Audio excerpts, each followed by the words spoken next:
welcome back to Stitching Big Things with Hallie. I'm Hallie. Thanks so much for joining me again today. Today is Friday, August 13th, 2021. You heard me right, Friday the 13th. I'm not superstitious, but my husband and I both chuckled this morning when we realized the date. So our day's been going great, and I'm sure yours will be too. So I'm back this week. I told you guys I probably wouldn't be here. Let me give you a quick rundown. I don't want to belabor this point, but as anybody who pays any attention to any kind of news may know, our numbers here in Texas are rising for COVID. And my in-laws who were coming from Illinois were going to be coming last week. And I just felt like it was important that we make sure they understand what was happening here, because they may not be getting the reports from here. And it needed to really be their choice whether they wanted to come or not, given the information. I would feel horrible if anything happened if they came and we never told them, because we were being selfish, basically, because we wanted to see them. So we called, and my husband explained kind of the situation, and that really we didn't feel unsafe, but we needed to make them aware, and they chose not to come, which is totally their right. And I'm sad that they did not come, but I understand that needs to be their choice, and it will just make our next time together even more special. So as a result, I have a little more stitching this week, which is good, and I went ahead and recorded a video because there's nobody here. I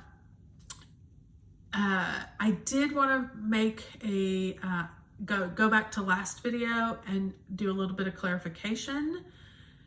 Clarification is maybe the wrong number. Give you a little more information. There was a question about a magnifier last week. I told you I do not use a magnifier. I did ask if anybody had one that they would recommend to let me know, and I did get a couple recommendations, so I did want to pass those on to you, particularly because one I'd never heard of.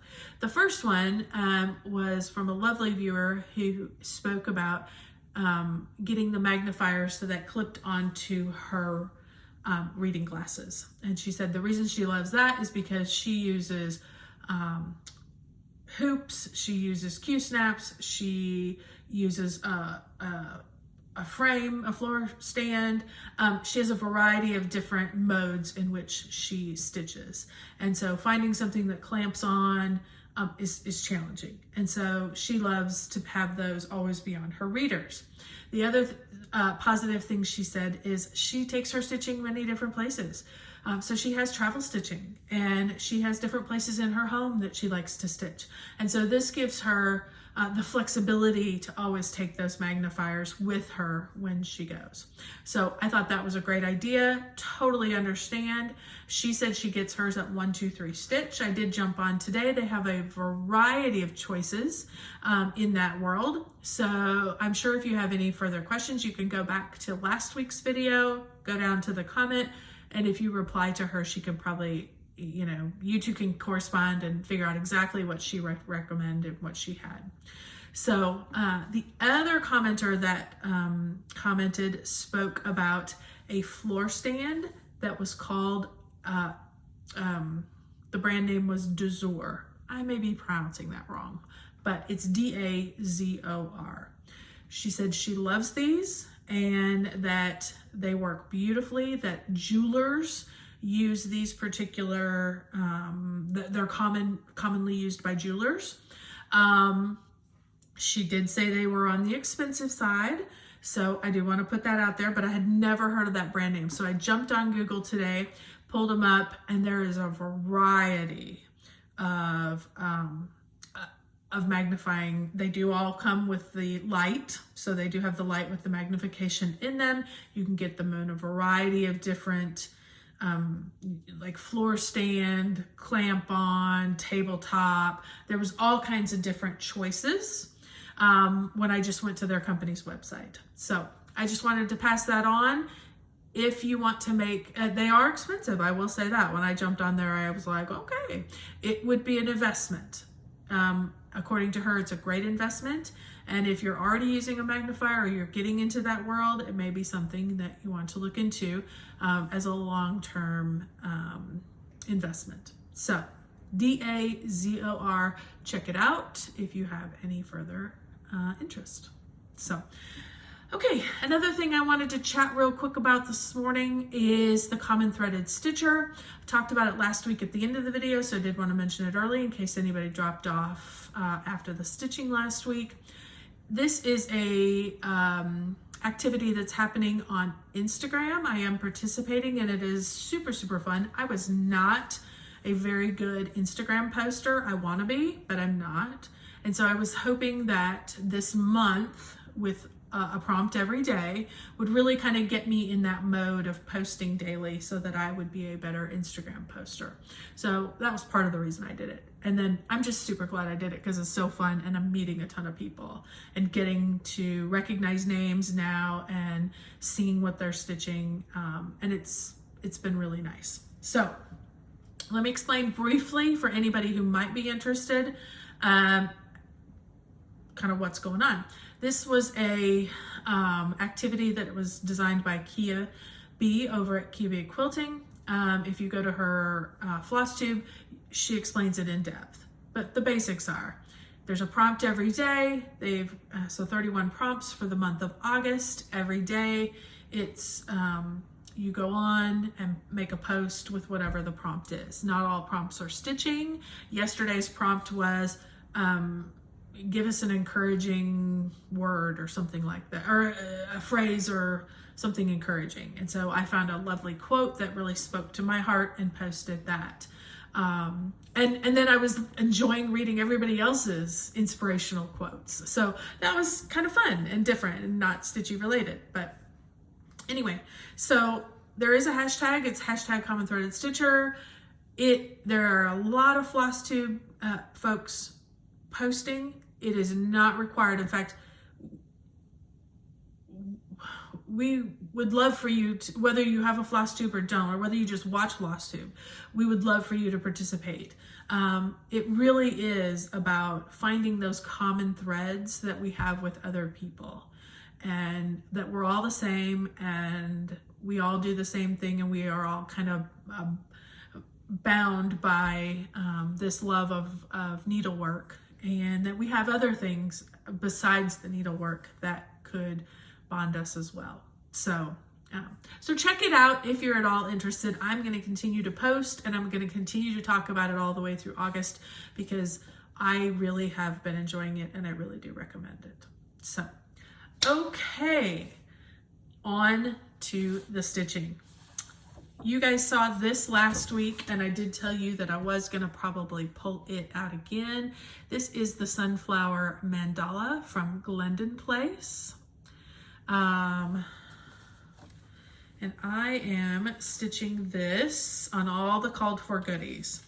This is 28 count Tyco, and from Picture This Plus, 28 count Tyco from Picture This Plus. I am stitching, all of this is done with Dinky Dye silks. So it is super fun to stitch with. Love to stitch with Dinky Dye silks. And that's where I got to. I'm basically, as you can see, it's just basically a big, I want to work on that big flower. I just pick a spot and start and work my way around, and then, you know, keep building all the way around. So when I started 2 weeks ago, I basically had like 6 of these little inner ones. So I've gotten quite a bit added. I added about 1,800 stitches on this particular project this last week and very much enjoyed it. So, but I got to a good stopping place, so we will make sure that comes back out again.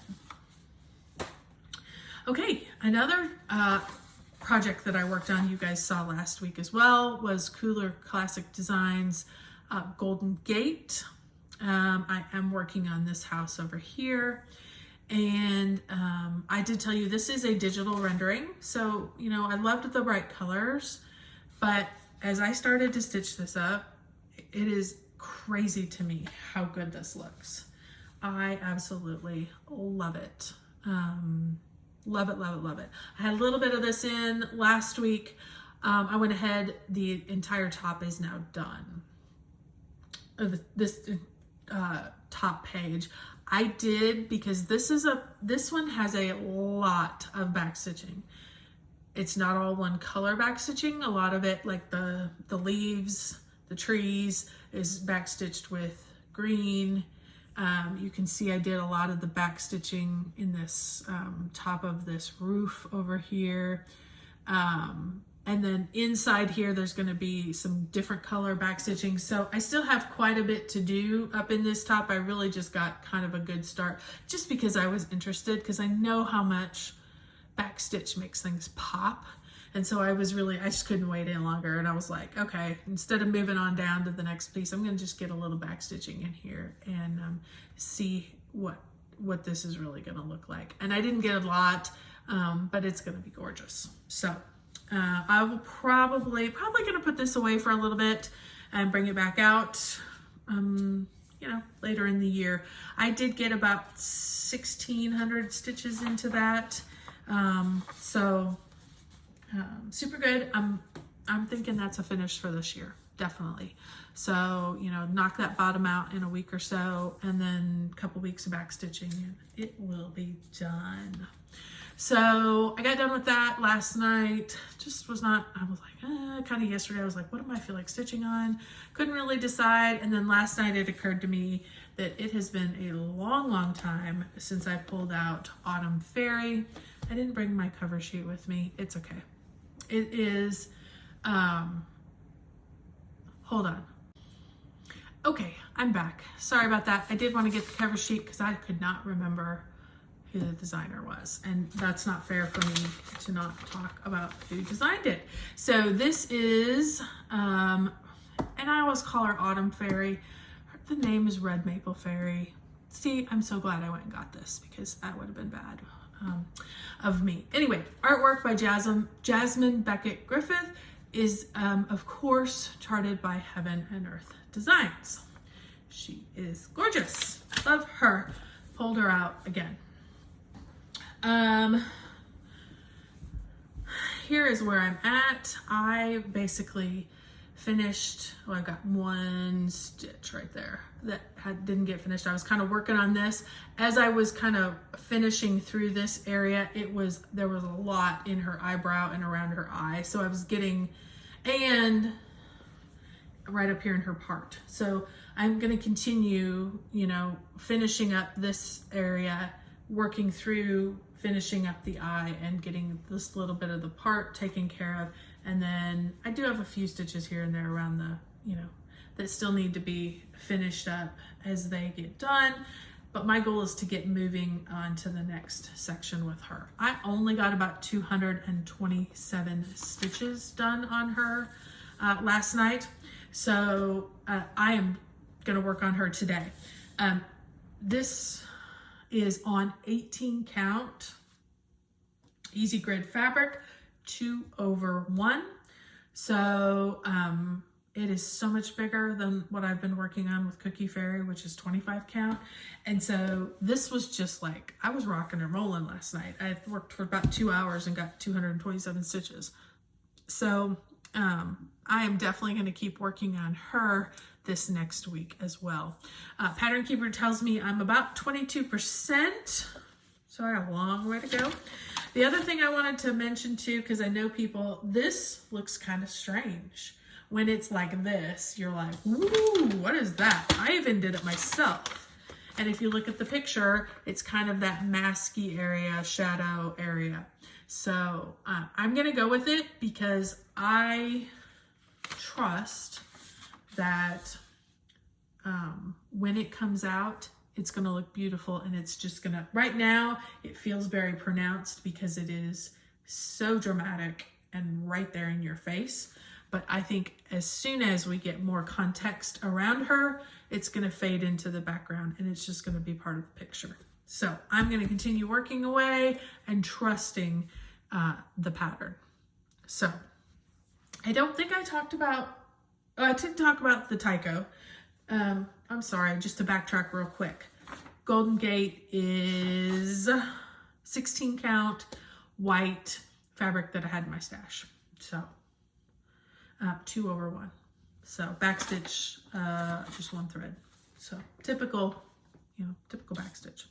So, okay, that pretty much does it. Like I told you, got pretty good numbers, but not a lot of projects. So we will definitely make sure that we keep working on these. As I told you guys last week, I don't know what next week is going to bring. Next week is a busy, busy week for me. I have children returning to college. My husband is off for the week. And he also has a medical procedure on Friday. So my goal is going to be to maybe record on Thursday afternoon with whatever stitches I have, and then post it on Friday at my normal time. So we'll just see what happens. I want to make sure I connect with you guys as much as possible. So that's going to be my goal right now, and we'll just wait and see what happens, but it may be a quick and short video next week as well. So, and then after that, we're kind of back into regular routine, kind of the school routine, which is always nice. So there's no haul this week. Nothing came in, which is kind of nice. So just keep working on what I've got going. So thank you so much for joining me again this week. Everybody have a wonderful and safe week. And don't forget to keep stitching those big things.